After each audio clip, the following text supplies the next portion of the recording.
We have something exciting for you guys. If you did not notice or did not hear, PMD Alliance celebrated our 10th anniversary or our 10th birthday last month. So it was actually, we met last month, and then 2 days later, we launched our beautiful rebrand. So you might have seen a little different. Instead of support group leaders roundtable, we are now the Leaders Connect roundtables. So that is something new. Just a little bit about our rebrand here. We did a beautiful job in-house. Our communications team really took the last 5+, we could just say all 10 years, really listened to our community and thought, how can we make our mission, our values, and our website, our resources, how can we make this more efficient and easier access for our community? So they did a beautiful job with our rebrand. Our website is totally different. If you have not seen it, please take a little gander around there. You'll notice our logo is different as well too. We listened to the community, and we decided to take the person with that movement disorder out of the center and put them into our ecosystem. So that's our logo. Our logo has our 4 parts. We have our personal ecosystem, we have the community, the provider, and the access, and those will spin. If you're in our waiting room and you see that mesmerizing spin of our logo, it's just showing how we all work together to build that village around our movement disorders. So please take a moment, look through our website, learn a bit more about our ecosystem. If you have, it is a wow, Roger, it really is. So if you just take a moment, if you have questions on that, reach out to Clemmy, tell her I directed her to you, or Andre, or myself, Kiana. We just would love to talk about it because we're so excited about our rebrand. So enough with that. Moving on, as you guys know, our roundtable. We ask for just a couple things as we go through the day. Number one, with me and Kiana, please be patient with technology. We are thriving today with what we have to do. We have polls coming at you. We have links in our website. We have a wonderful speaker. So we have a lot coming with you. Just be patient. If you have questions, drop them in the chat. If we're trying to do something and you know how to do it, come off mute and tell us how to do it. Moving with a purpose today. We just want to make sure that you're taking really good notes to bring back to your community. And again, we're always here for you to help. And Patricia has shared her information with us to give to you too. So if you do have questions, make sure you just have that move forward mindset. And how can we bring our communities together? Obviously, you have to listen deeply in order to do that. The best thing about our roundtables is, we really take the time to exchange our insights. Ooh, thank you, Bernard. We really take the time to hear everybody's insights and build those relationships. We will be going into breakouts to learn more about our topic and how do you do it in your world and in your communities. And then obviously mute your mic when necessary and when we give you the permission to do so. Okay, so those are our rules today. Moving on to your chat storm. So I'm glad you guys found the chat. We are closing up 2025. Not sure how that happened, but we are moving into 2026, and our good friend Clemmy really wants to know what you guys want to talk about at our Leaders Connect roundtable. With that, can you just dump as many ideas and thoughts, and what do you need from us to bring into your support groups or your conversations in your community? Just a couple ideas Clemmy put out there was, how to collaborate with the healthcare providers around your area, maybe fundraising. Is that something that you would like some more information on? Difficult topics. Today, we're going to be talking about grief. So that would be another, what else is difficult that you've come across? Ooh, how to raise community awareness and to grow your group. Great question. That also goes along with our succession planning. That is a great question, and I think Clemmy would love to talk about that with you guys. So keep those coming. In our little chat group, preparing for doctor visits. That's a great one, Fred. Advocacy and how we can get involved in it. Thank you, Karen. So I know Clemmy will be saving this chat, so she'll be able to talk about those. So if something pops up throughout the meeting, let me know, or just drop it in the chat, or you can message me or Kiana privately, and we'll make sure that Clemmy is starting to organize that for you guys. Feedback from our group. That's a good one, Katie. I think that's hard. It's hard to keep everyone engaged, and how do you get best tools for managing contacts, how to get everybody's voice and opinions in that group. And then obviously that goes along with that succession planning, because the group's only going to grow if you keep them coming and coming back. And larger group, Barb, I know I love your group. Barb has an amazing group. Barb's only about 90 minutes away from me in Wisconsin. You're probably close to our new friend Shelby, Barb. Shelby is in Wisconsin as well, so that we should connect you with that one. Okay, so keep those coming in the group. Clemmy will be sure to address those, and then we'll help build our schedule for 2026. I also want to throw that option in there. Do you guys like having topics, or do you want to have just a coffee date or lunch date wherever you are at with our support group leaders? Do you want a topic, or do you just want to kind of have a chat, a peer-to-peer chat too? That's an option as well too. New program guides booklet. Okay, so that's just another opportunity in there as well. Moving on to our topics today. I think this is where we're breaking off into our polls. So make sure you have your clickers ready. We're gonna do 3 questions, it looks like. Our first one is gonna pop up here. We're gonna have you guys define grief.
All right, it doesn't have to be a long definition, just a 1 or 2 word answer here.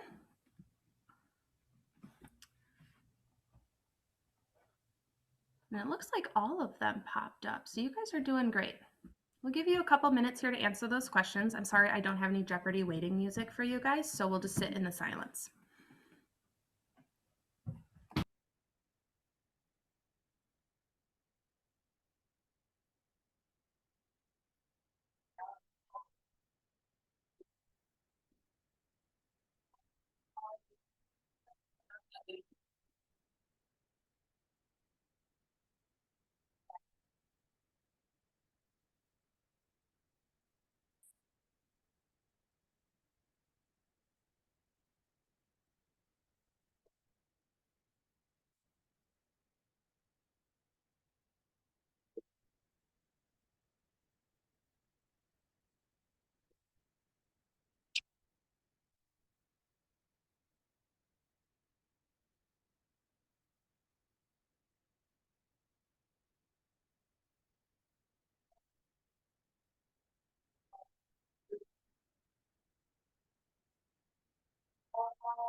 All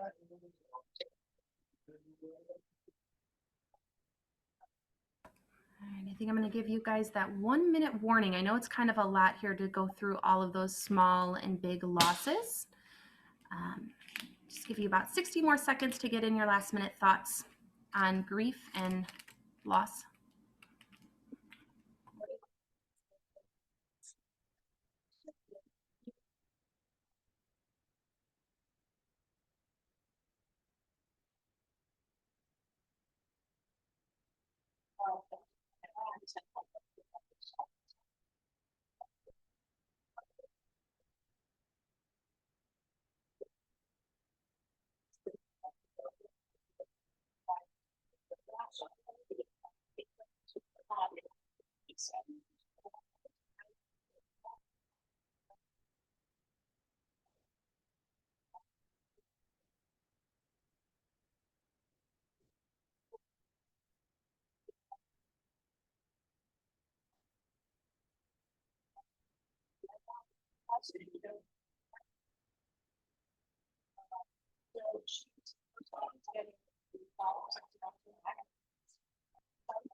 Alrighty, friends, I am gonna hit end poll and share the results. I think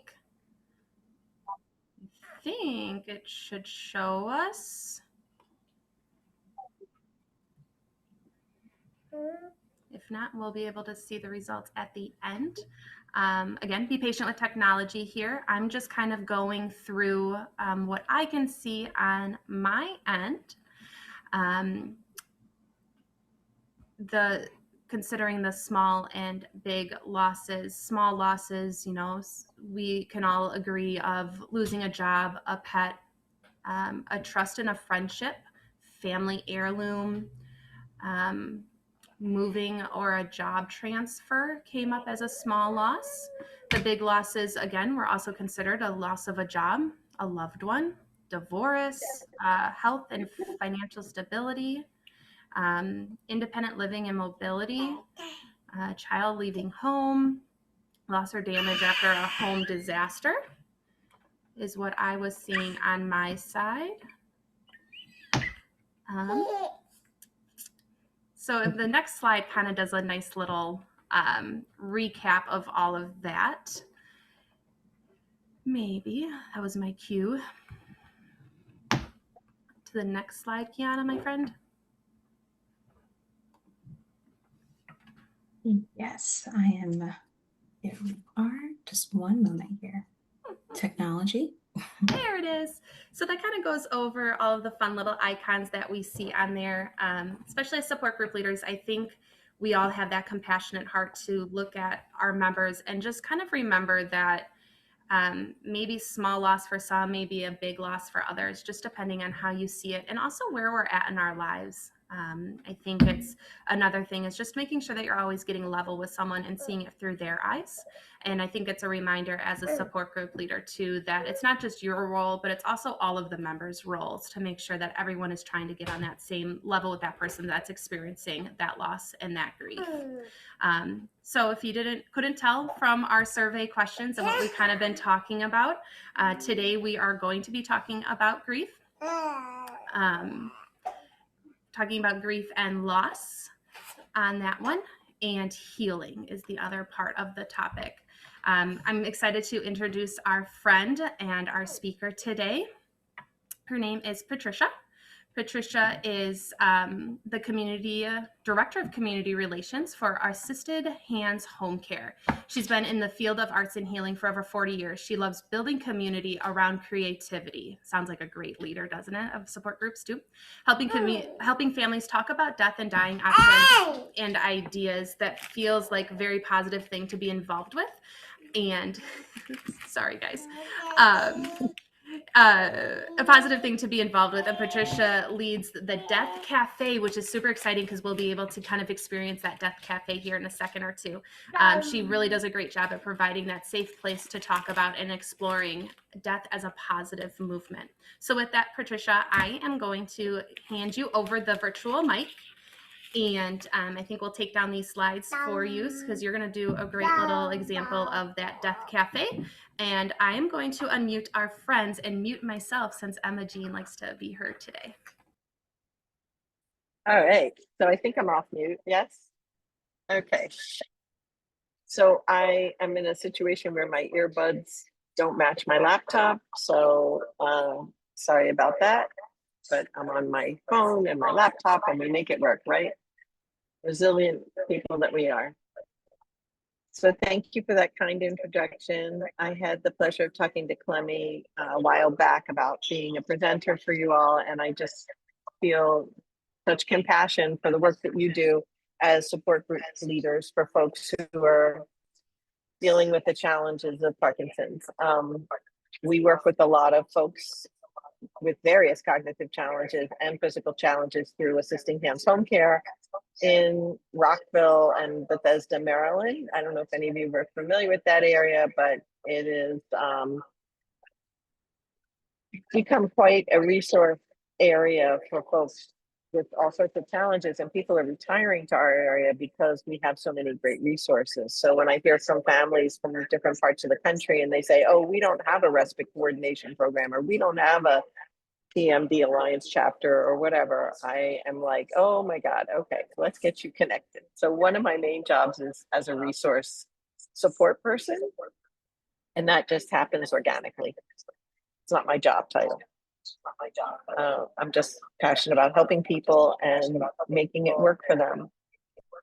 So when I first got involved in working with people with challenge, you know, who are experiencing challenges, either physical or cognitive, I was in the arts world. So I was working in long-term care, designing arts and healing programs. And that went on for about 35 years. And then I retired to go back into my art studio. And I had been making paintings of portraits of caregivers during that time when I was working in long-term care. And so I felt it was really exciting to be able to go back to those caregivers and get their story on an audio as well. So in the old fashioned way of like radio journalism, but now they're called podcasts. So I've come up to date and now feature a different caregiver every month on my Who Cares podcast project. It's a mouthful. And you are welcome to nominate yourselves or other friends as expert caregivers. And I'd be happy to do some interviews with y'all and get those stories out into the world. It's really exciting to me. Every story is so unique and special, and so much of what we do gets hidden and there's nobody to talk about it with. So I think it's really important to keep the conversation public, which is why I started getting involved in death positive movement. Now, some people hear the word death and positive and think, what is she, nuts?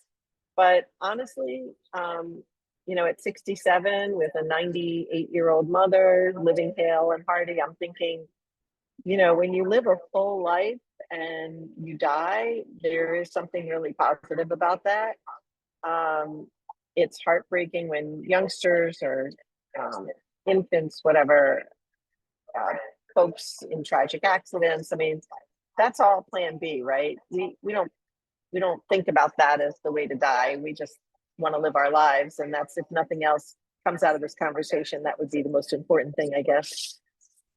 But I really want you to focus today on thinking about the conversations about death in a positive way so that more people can talk about it and it becomes more of a normal conversation.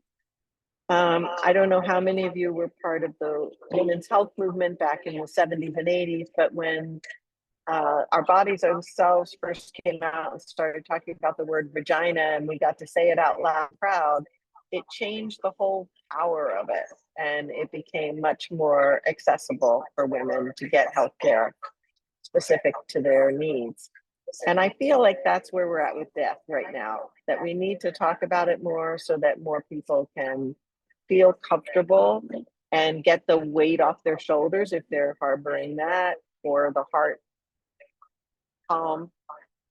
It's a complicated conversation, and I don't know if you've participated before in a death cafe. I'd love to know that.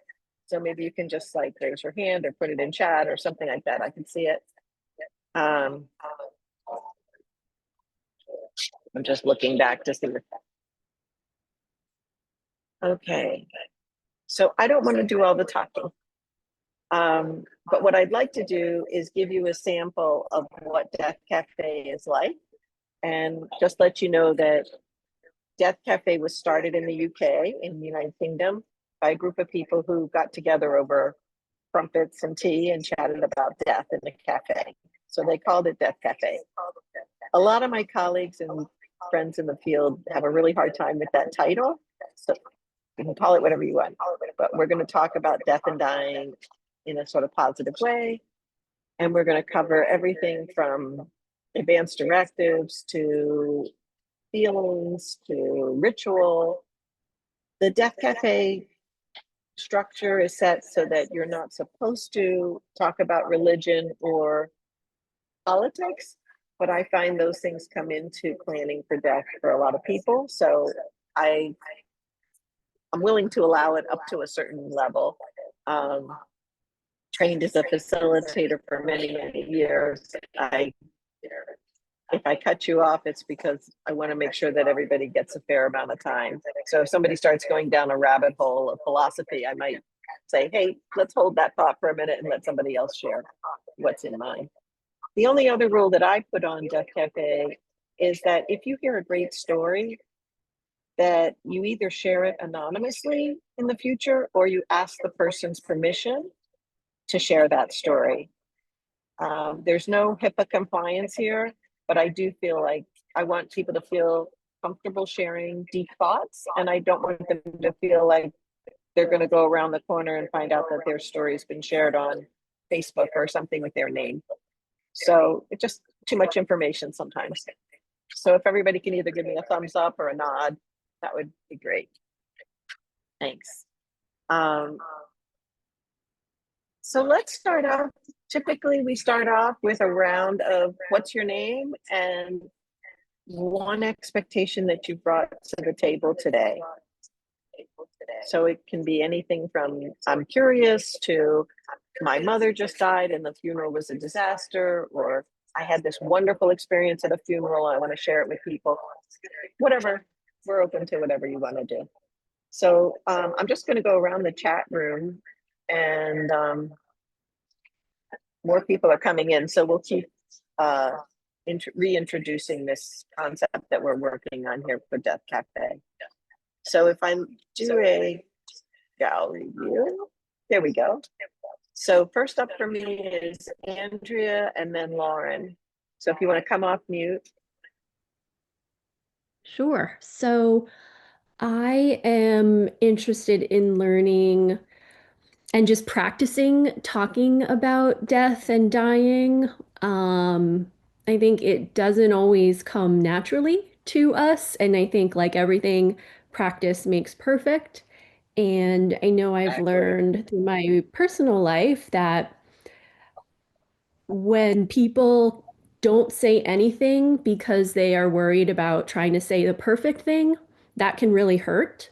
So, how can we talk about it? And, for folks who have lost a loved one or are anticipating losing a loved one, because I know that silence is saying something and that really hurts.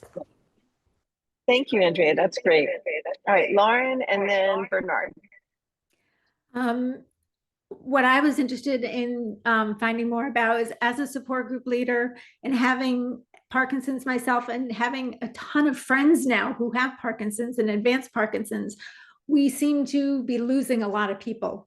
And so it's that recurrent grief, one after the other, and how to deal with that as a group and personally, because it's hard. And how do you lead the group through that when, you're losing, and not just some, often it's death, but sometimes it's just they've left the group because they've had to go, they can no longer come. And that's grief too. When, you're losing members of your group. So just dealing with That's great, Aunt Lauren. That's an excellent subject matter. And how many of you have heard of anticipatory grief? Okay, good.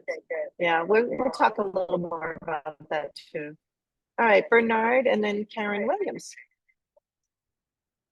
So interesting. The flip side of this is friendship, which we were talking about yesterday in a group, and that was people being afraid to have friends in this wonderful community because of loss.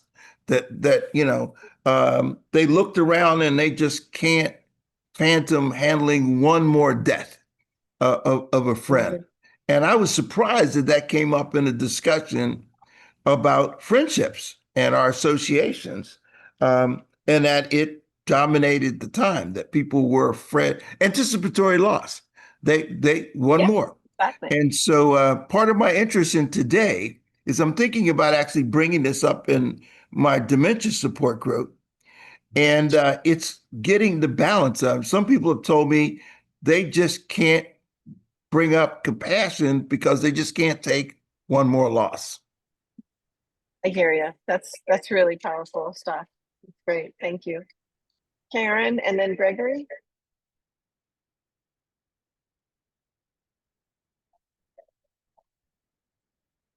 Karen, can you come off mute? Are you looking for me? Yes, you. from Santa Cruz. We've addressed these issues on occasion in our group, and I find that our group is very open about talking about end of life decision making. We now have many small support groups, including a grief support group, and also people then after that graduate to a moving on group.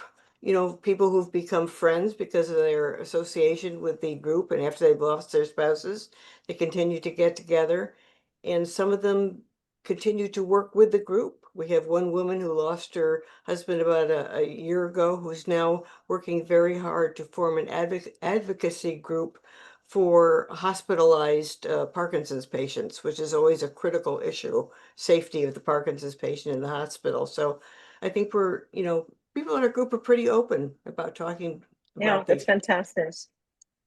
Great. Thank you so much, Karen. Gregory and then Roger. As a support group leader for two different support groups, I'm getting rather used to people passing away. We've lost 5 members in this year alone. What I've worked on with our group is understanding grief, brought in a social worker to talk about grief and the various stages that you go through. Dignity, I think, is important to try and get everybody to understand that the person passing wants to have an element of dignity to their lives. Also legacy. A number of us have started, I found a book, you know, about being a good grandpa, and there's one about being a good grandma, and you fill in the story of your life, and then you would pass that on to your grandchildren. That's great, Greg. Thanks so much. I'm going to move on to Roger and then Barb.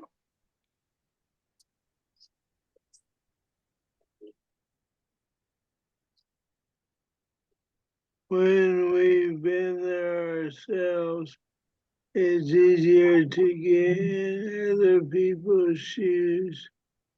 Our connection is the best, and you connect heart to heart. You don't have to use many words. I understand. I get that. That's good. I'm going to put on my closed captioning so I can understand more people. It's getting kind of hectic.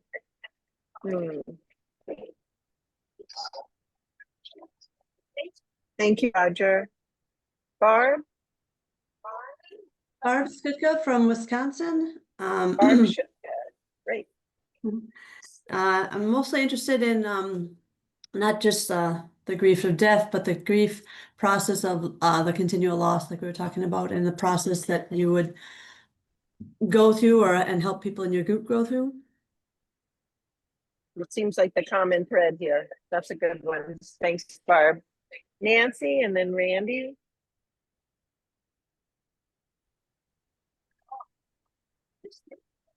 Nancy with the beautiful piano above her head.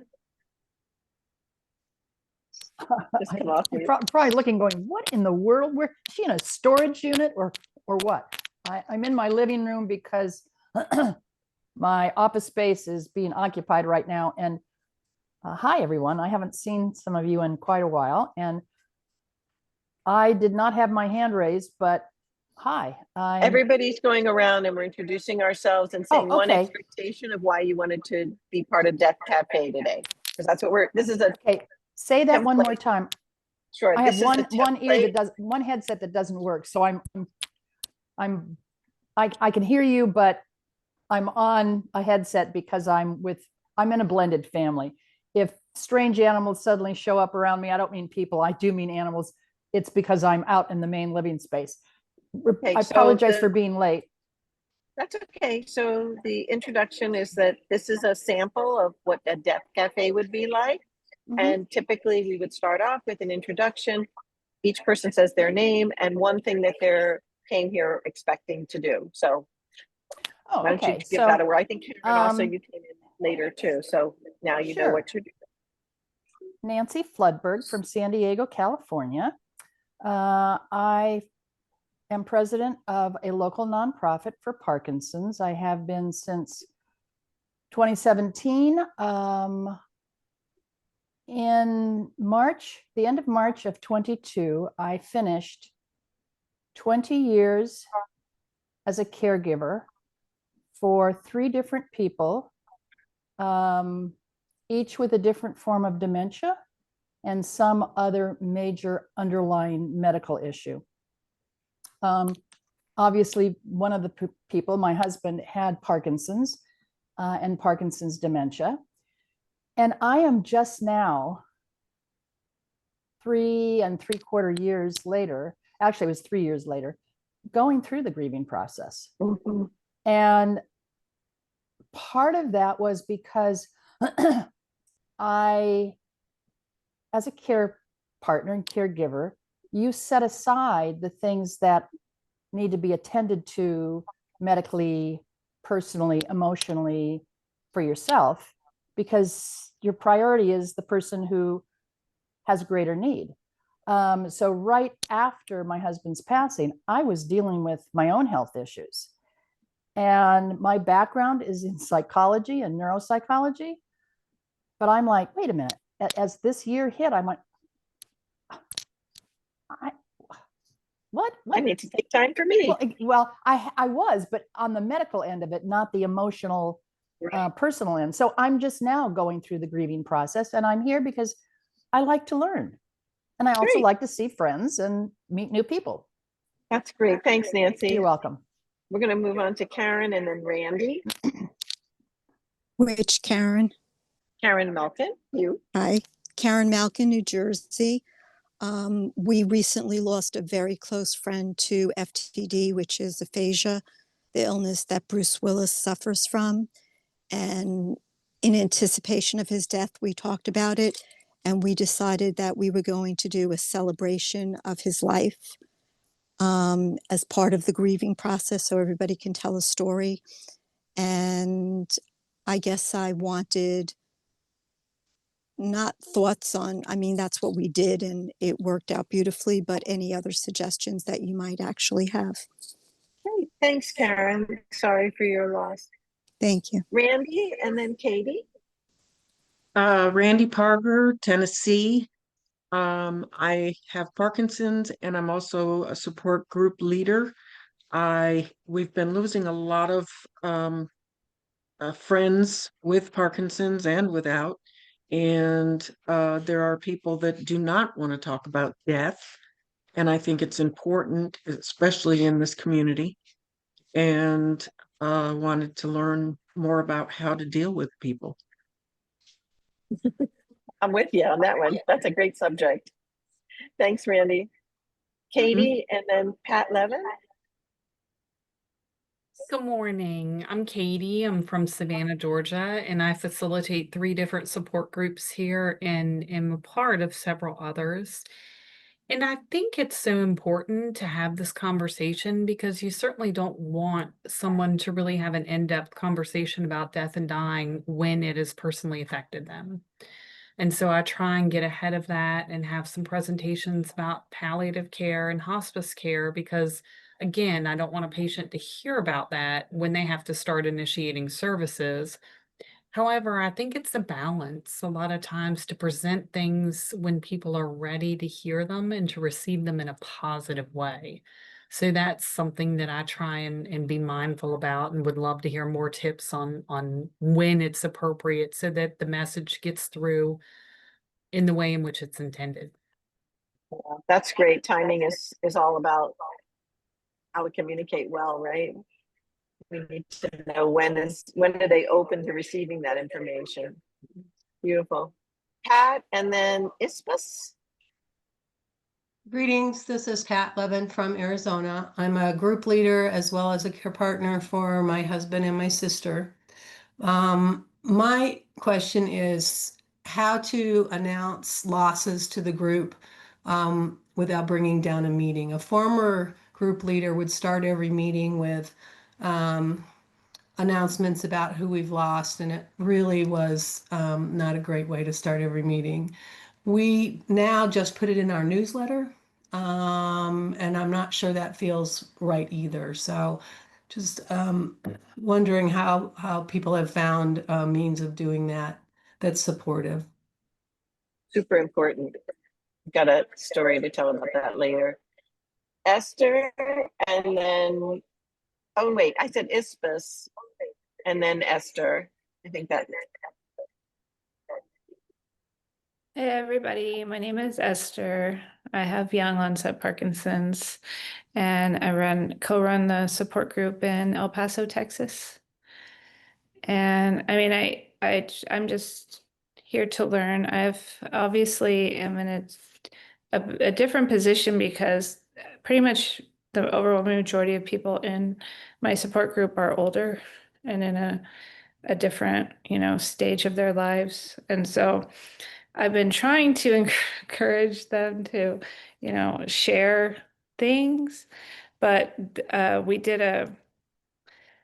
wanted to kind of do like a needs assessment kind of a thing, like going into 2026, like not lead it as like what I wanted to get out of it, but what they wanted to get out of it. And they were pretty straightforward in that they don't really want that. They don't want like a what I would consider a traditional support group where we like share our feelings and stuff like that.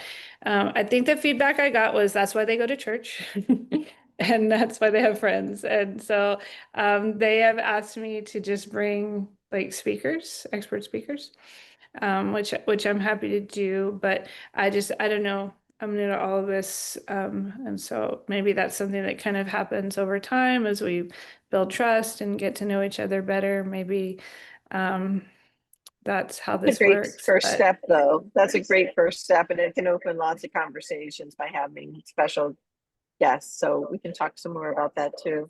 So you're in a tough situation. I give you a courage award. Karen, so the people who aren't on visual are Karen, Pat, Ispus, and Katie. If you want to pop on for this introduction, that would be great. If you don't want to, that's fine. If you don't want to say anything, that's fine. But let's see if we can hear from you guys. So Katie and Ispus, I think. Maybe we already heard from Katie. Hi, this is Katie Sigmund. I apologize, I don't have a camera. I lead our care partner support group here in Manhattan, Kansas. And I've always been curious about death cafes, but have never attended one. So I'm looking forward to learning more about it today. Great, thanks, Katie. I appreciate you coming on. Ispus, Daniel Marius. Maybe it's the first name last name first. Daniel. Okay, so I'll leave that to my moderators to figure out. So typically in a death cafe on Zoom, we could have as many as 20, 25 people, but you want to make sure that everybody gets a chance to share. Some people don't want to, they want to just listen, and that's fine. We have no rules about that. I just like to make sure people who are super polite are waiting for everybody else to say something, and then they'll say something, So always make sure to call everybody's name out loud at least once and see how that goes. You can sort of get a feel for what people are going to present. Some people have lots to share. Some people don't have that much to share. And again, because we're doing this sample death cafe, I'm going to play both roles of telling you how it works and also leading the group. So you can get a feel for that. So now I've written down lots of pieces of what people have said to me, because that's what I would bring up next. The guiding principle of a death cafe is that the participants lead. I'm just here to help make that happen. So what I heard a lot was participatory grief. I like this idea of friendship and the fear of loss, like afraid of having new friends because they might die too. And I think this piece that Nancy brought up about being aware that grief is not just a matter of getting somebody buried and getting the paperwork done, but it's also the time to deal with the personal feelings around it. And my colleague and art therapist, Wendy Miller, based on her research, says that for most widows, it takes 10 years. And there's like a epiphany light bulb that goes off after 10 years. And there's some sort of settlement in your heart. I'm sure it changes from person to person, but I thought 10 years was a really long time, and yet also seemed like a really short time. So I'd be curious to know if anybody's heard anything about grief length, and if you feel like there is some sort of, we just get busy with our own lives and everything's sort of set aside. I had a dear friend who lost a child, and that's probably one of the hardest pieces of grief. And she said, you know, I put it in a special box in my head and put it on the side so I could get on with life, so I could wake up in the morning. That's a little different. So Bernard, go ahead. So the first thing I would bring up is, I'm not sure how many of you are familiar with the 7 stages of grief, but it's an important concept to bring in to this discussion, because grief has context. And the other thing that comes out of the 7 stages of grief is quickly kill the misinformation that it's linear. You sort of do this and then you transition this. Okay. So when I hear people talking about how long, I like to go back and do a little more digging to find out sort of what stage is dominating. Because what I've learned over time is it's not the same stage for everybody. That's big. And so it's important for me to sort of figure out where they are, because there are tips depending on what's one of the 7 stages a person is in. So that's what I would add. Okay, I think that's certainly fair. There was also the conversation about when do you talk about grief, or not, sorry, loss of participants, death of participants within a group. So I worked in long-term care facilities for a really long time, and every morning there was a very droll census on as a first email you open, is the census of who passed away the night before. But what we tried to do from the creativity side was create a ritual for this, so that each person who passed wasn't just a name on a Excel spreadsheet, but actually had some sort of right. So in the Veterans Medical Hospital Center in Washington, D.C., we created both no veteran should die alone.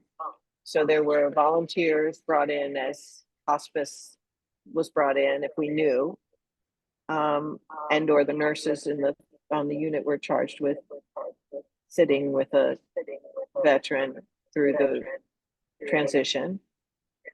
But then once the person died, there was a ritual of everybody out of the rooms and like in the hall lined up, all of the nursing staff and janitorial staff, whoever was available.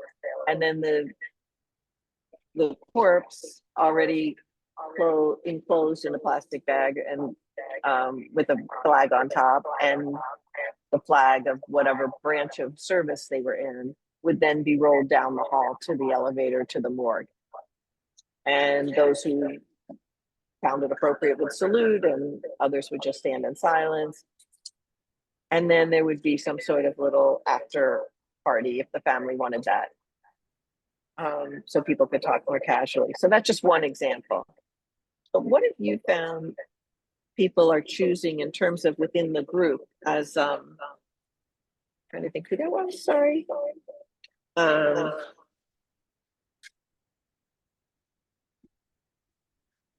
think it was Pat Levin was saying, you don't want to start your group off by saying, oh, by the way, Joe, Ed, and Mary all died last week.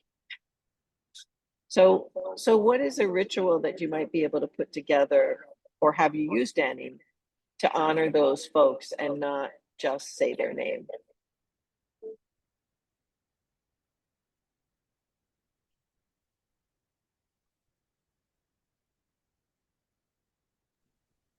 I can share for a group that meets online, kind of what our ritual is. Understanding it's very different than in person, but to send a separate email whenever we hear about someone passing, with the service information if we have it, and a consistent subject line so people know what they are about to open up and read and can, prepare themselves. And it's not about, the next meeting or anything like that, but it kind of has that distinct feel.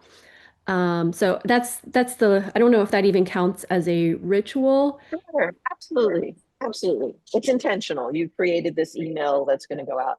I get those all the time from different groups. And, then you deal with how you want to process that, whether you want to send a card or make a call, depending on how well you knew them or their family. I think it's great to have all the information right there for your members, because, it's tough when you have a name that's maybe 700 of them in the phone book. It's like better to have the actual information, like where to donate or what the family's wishes are. I think that's really super helpful. Anybody else have any special thing they do for the participants who pass, Lauren? We haven't done this yet, but it's one thing I'm thinking about, because I went to one group that someone had passed away. I didn't know the person that well. The person leading the group knew them very well.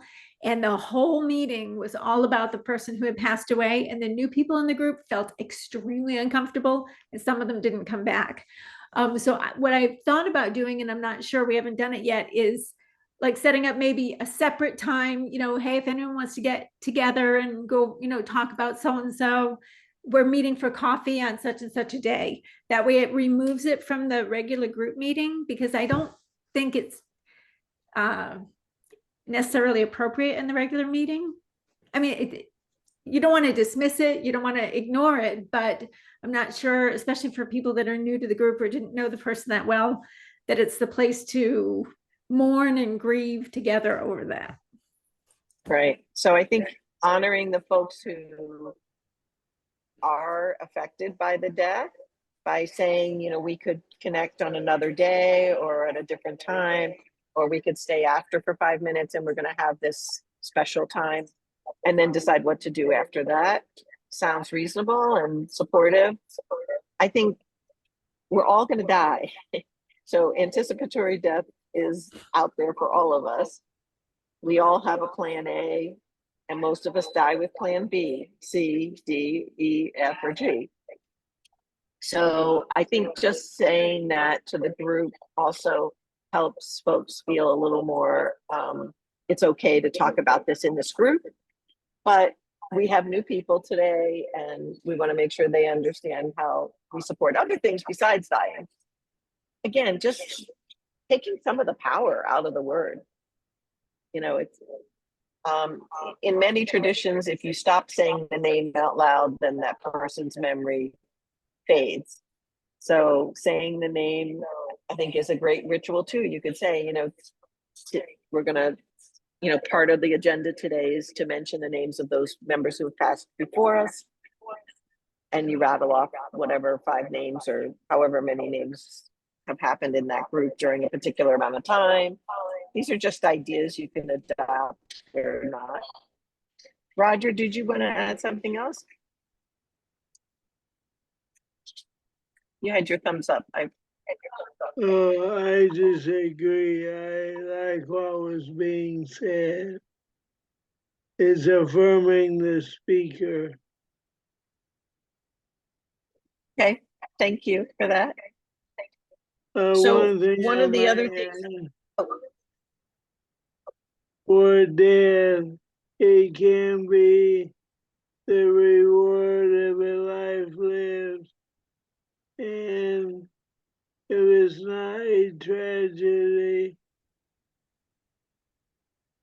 it can be a door to a life well lived. It can be something to look forward to with anticipation, and they can be assured that the better life is now. That's all. Okay. Thank you for that. I just was looking in chat as well, and Melissa mentions the boxing group that has a fallen boxer process, which I thought was really great. For those of you who aren't reading the chat, it's all the boxers line up, and for a certain amount of time, they honor their friends. It's very powerful, and I'm sure it feels good. So that's a really cool idea. Thanks for putting that in. Does anybody else want to speak to this process? This person dies in the group, and when do you tell everybody, and how? I could mention what we do in Santa Cruz is we have a monthly newsletter, and with the permission of family members, we publish information about the person that has passed away, sometimes including comments from other people about how they remember them, and also putting in any information about a celebration of their life that people are invited to participate in. So rather than doing it at a meeting, having it in a newsletter gives people a little bit more time to process the information. That seems to work out very nicely.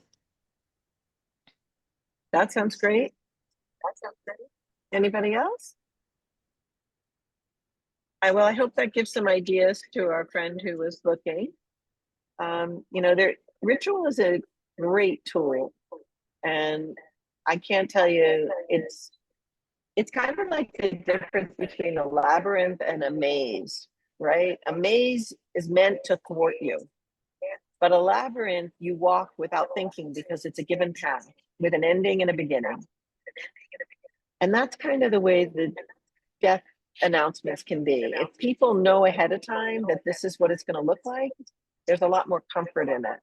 If they know there's a ritual that's going to happen within your group, that's another way to make it more comfortable for everybody. So whether it's an email that goes out, or whether it's something you say at the end of a meeting or at the middle of the meeting,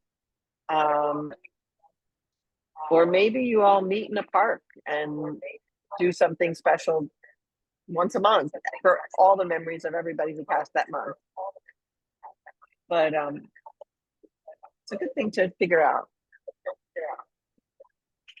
So one of the other subjects that I wanted to bring forward is how you use creativity to help with grief and healing. Do any of you put any music or poetry or visual arts into the play in these groups?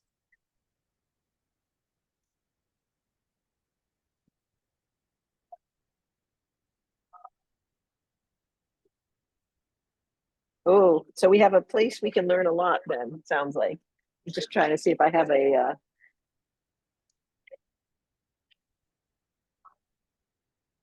yes, I don't.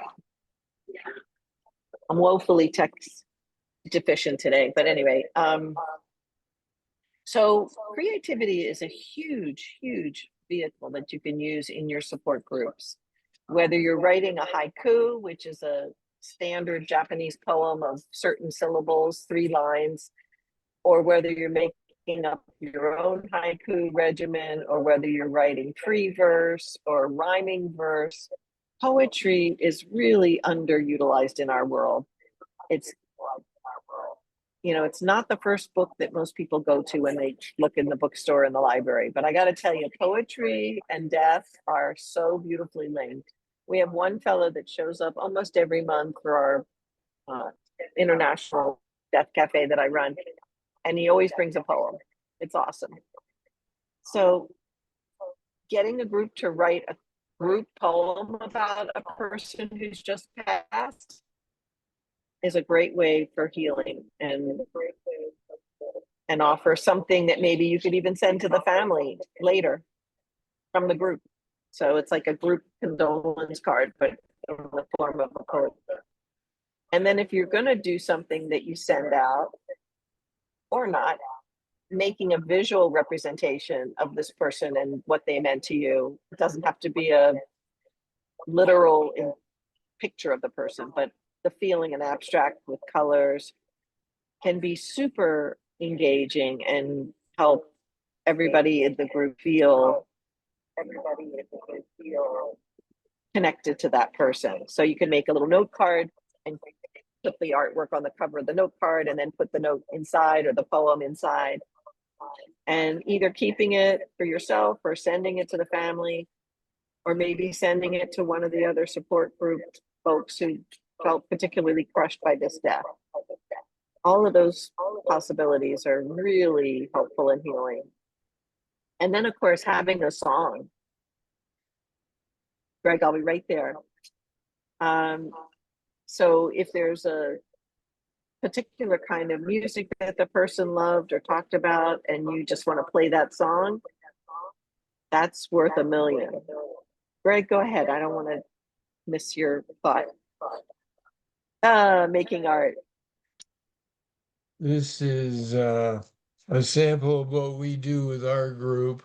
I agree that you should have a celebration of life. I agree it should not be the standard meeting for the group, but a special meeting. And we have created, and this is a drawing that I put together of my hand with my brain sitting in my hand. And the blue letters, if you see them, are the names of the people who have passed in our group. And it's a way, I think, that a lot of people, it's very meaningful to the surviving care partner to receive something like that, to remember that we remember this person, that they in fact led or gave us a legacy of their lives. I couldn't agree with you more. I'm 100%. That's lovely, Greg. Thank you. So there's so many opportunities.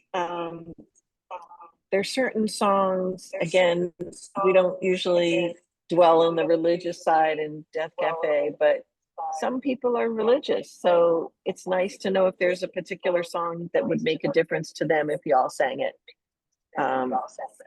in their, as part of their passing. The other thing that's become really popular, maybe from the TV show Frank and Gracie, Grace and Frankie, where their neighbor insisted on having a pre-funeral. And that's a great time to do this kind of visual and music and dancing, and maybe they were a creative dancer and they'd really love it if you all got up and improv. Obviously different people have different views about the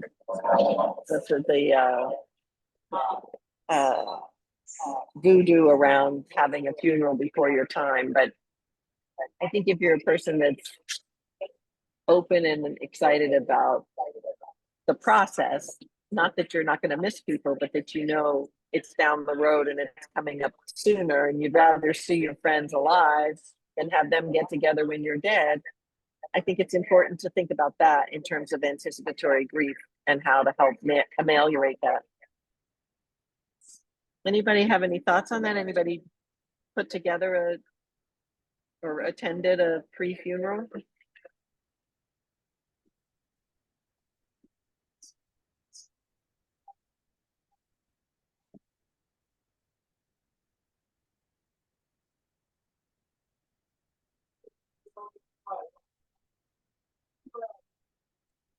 Oh, that's nice. The poetry book in the chat, how the 50 inspiring poems can heal and bring joy in your life. That's great.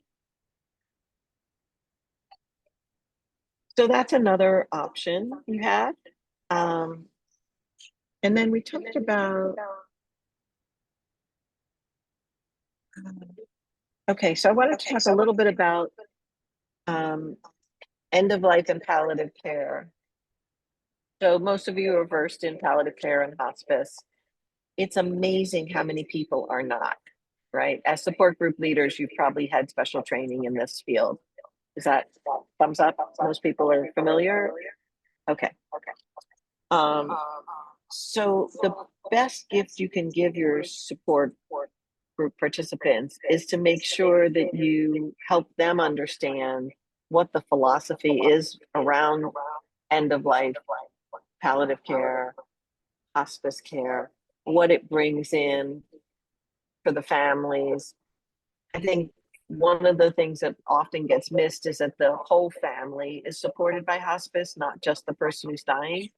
And it's so important for your hospices in your area to get to know what you provide and what they provide, you to get to know what they provide so that you guys can really partner in this. We're very fortunate in the Washington area. We have, I don't know, 10 hospice organizations, and one is better than the next. I mean, it's just a very high standard for the most part. I don't know what it's like in your parts of the world, but it's certainly an option for families to really understand and not wait till, death minus 5 days to start hospice, but to start hospice at 6 months, because there's so many great services that they can provide. Aromatherapy, music therapy. Well, I shouldn't say therapy because there wouldn't be therapeutic. It would be more empirical. Has anyone dipped in toes into their local hospice to see what they're doing? They often run grief support groups. So that's the other thing, is a support group that you're running doesn't have to become a grief support group, right? Now, somebody who said they had 5 losses this year, that's a lot.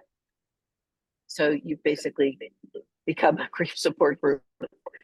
But are you really, are the members of those ones that were lost, those folks that died, are their families coming to your group? Some are. Okay, good to know. Because I think it's really important to know where you can send people for grief support, as well as knowing how to support people in grief in your support group. Do you see what I mean? The duality of that?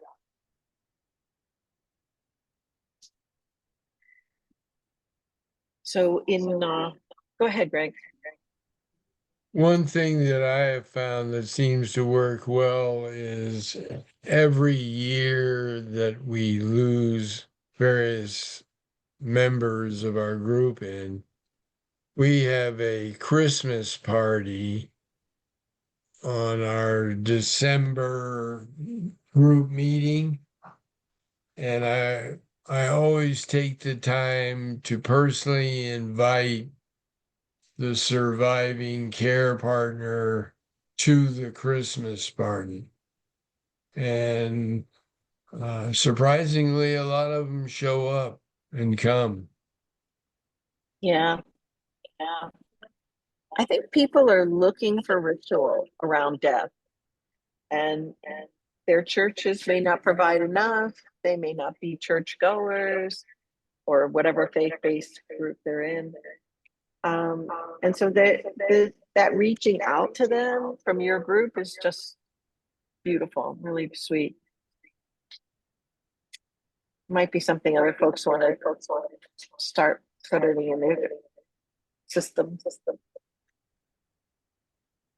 So we're about to start a process of having an annual advance directive, fill it out yourself with expert help fair.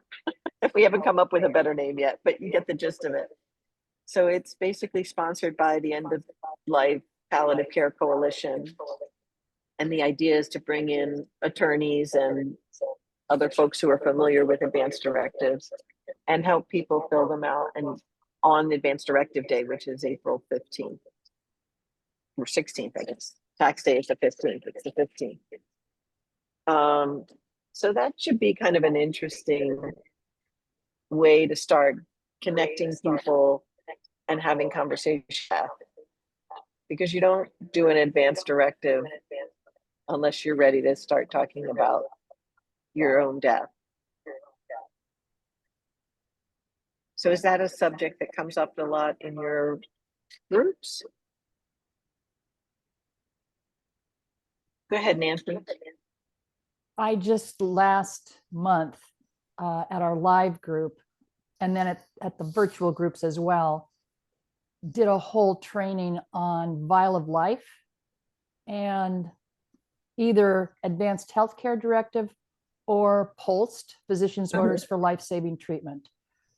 Within our group, we have had 3 people with Parkinson's choke on their lunch.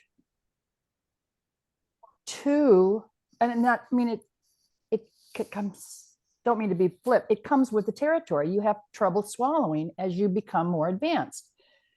In the first 2 instances, the spouses were present and were nurses and attempted the Heimlich maneuver, not successful. And because they did not have an advanced healthcare directive or, POLST or whatever, when the paramedics arrived after, and paramedics are trained to do no critical thinking, nothing against the paramedics. They are there to save life.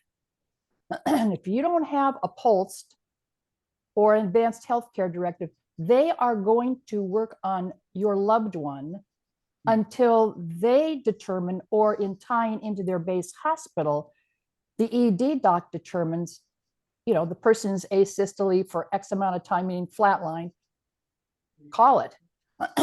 And then in both those situations, a couple years apart, because there was no directive or POLST, I'm going to throw it out to you. What do you suppose happened next?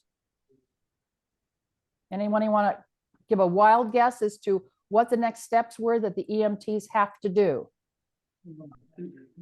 They have, go ahead. Go ahead. I don't want to. Well, I was waiting to see if somebody was going to jump in and stop me, but they have to take them to the medical examiner for an autopsy. And the first person was not only a nurse, but a clinical nurse supervisor. She goes, I can tell you why he died. And they said, too bad, you don't have a directive or a physician's orders for life-saving treatment. The wife calls me a couple of days later, Nancy, I got the determination from the autopsy results, asphyxiation due to airway obstruction. I could have told them that. I said, I understand that, but you didn't have those documents. Then the exact same thing happens this spring to a group member, our longest participating participant in the group. And again, wife is a nurse and she could not find the advanced healthcare directive. And he goes to the medical examiner. And then our vice president, a clinical research pharmacologist, brilliant man, used to run a support group, is having lunch with the executive director of our local Parkinson's Association in La Jolla. And suddenly Jim gets up and walks across the restaurant. And Chris does not know why. Jim has taken a bite of salmon toast and is choking on it. And he said, Nancy, I wanted to move to see if I couldn't dislodge it. A couple on the other side of the restaurant see what's happening. Now he's choking on a second piece. The wife goes to do the Heimlich, breaks his ribs. The husband then steps in, was successful and dislodged it. And Jim is still alive to talk about it. But we now have an anti-choke device. story for another time, at all of our live meetings, because what do? We eat. I mean, hello. And we have in our live group 6 people who are deaf. And of those 3 couples, in each one is a person with Parkinson's. And I'm trying to have them teach us a sign each time we come so that we can learn. We all have disabilities. I hate to tell you this, but we all have something that makes us unique. And so I said to them at the last meeting, hey, instead of us getting up and walking off, which I totally understand why Jim did that, I said, teach us symbols that would communicate. They're universal. So we now know we go like this and we take our fists and pound them on the table. We don't get up and walk off, but to alert people on what's happening. But anyway, just FYI. So I trained them in the Vial of Life and the Pulse this last time, and you can get the Vials of Life, and if anybody wants to know what they are, I can explain it later. But you can get them for free in San Diego County for your support groups. And the Vial of Life is common, I think, in most settings. Yeah, it's also available online. So this is really important information, and it sounds like a whole topic for maybe study. But I think the part that ties into Death Cafe is getting your paperwork in order. And in Maryland, we had a wonderful program created so that when you add your advance directive to this website, it automatically populates in the hospitals in Maryland. So it's not good for everywhere, but it's only if you get to the hospital, and it's only if you have an advocate with you to remind them to look at the advance directive or the MOLST. So it's a very tricky situation. Advance directives are only as good as their advocates are willing to put them into action. And if you're in a support group situation in person. What I did is I use our physical address. Okay, she frozen for anyone else? Yes, she's frozen for me. Okay. Sorry, my daughter just learned how to do that fun thing where she spits really, really loud and fast at her lips. So our whole table is soaked right now. So I'm just going to see if she comes back, but just as a little intermission here, did you guys get her email address and her phone number? I'm just going to put it again in the chat real quick. Kiana just did the File for Life. Just a show of hands, do you guys have that resource for your support group? The File of Life that Nancy was talking about? So it's really great. It's literally a magnet that goes on your refrigerator, and all of your paperwork is in that magnet. So it's like a little folder, and it's you fold the paper and you put it on there. And then you have a sticker that goes on your outside door. So if your EMS comes, if there's a fire, any type of medical emergency, the trained medical staff know to look for that, and then they can grab your paperwork right away off your refrigerator. Fantastic for our Parkinson's friends that have the medications on time. So the nurse and the charge nurses can know right away to look for that. Sorry, I'm just reading Lauren's real quick. Look at entering the home. Yeah, so it's just a really great tool. I know here in Appleton, Wisconsin, our ADRC came to support group and talked, and then gave everybody that file of life. You can also get one for your dog, so they know how many pets are in your house if you are really passionate and attached to the 3 dogs like I am. So just something like that, just something to have. It takes 15 minutes to fill out, but just a really important thing to have. And a great monthly conversation for your group. So the File Life was a link in there. We did put the poetry link in there as well. Look at that. I rambled enough that Patricia came back. So there's that link as well. And then what else? Patricia's information is in there too. Does anybody have any last minute thoughts? I got you for another 10 minutes. Sorry about that, guys. I just totally failed. That's okay. We just kind of talked about the links and the resources. Oh, great. That's So, and we great. do have that 10-minute warning. Yes. It's Well, wonderful to go to the hard places. We all meet there, but we are not all prepared. This is a wonderful topic. it is a wonderful group. And I just wanted to say, it's usually at the end of a Death Cafe, I would circle around again and ask each person to say one thing they learned today or one thing that they're going to take with them forward. And that really helps kind of solidify that they participated and that they, you know, there was something in the group that they learned, or maybe brought up a question that they need to go research more. So that would have been my ending. And then again, you know, just logistics, when's the next meeting, blah, blah, blah. So if you want to learn more about Death Cafe or would like to join a Death Cafe in your area, you can go to deathcafe.com or .org, and they do have a map of the world, and you put in your zip code and they tell you where there's a Death Cafe. Like I said, mine's open internationally because it's on Zoom, 7 o'clock once a month, Eastern Standard Time. But if you want to find one that's in person in your area, I'll bet you there's one there. So give it a whirl. Let me know. And please feel free to reach out. I know I put in both my Assisting Hands connection, where I work as supporting people with home care, but I also put in my art connection if you'd like to designate yourself or a friend as a caregiver.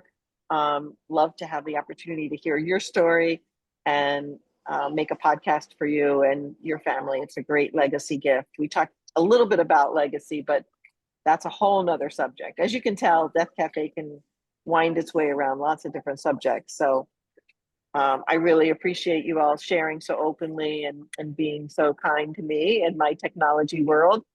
And I hope we get to visit again sometime. Thank you so much to Kiana and Kalissa. Can you put the File for Life website back on? I can't seem to get my Yes, we can. Oh, okay. Just dropped it in there for you, Greg. Looks like it's another .org.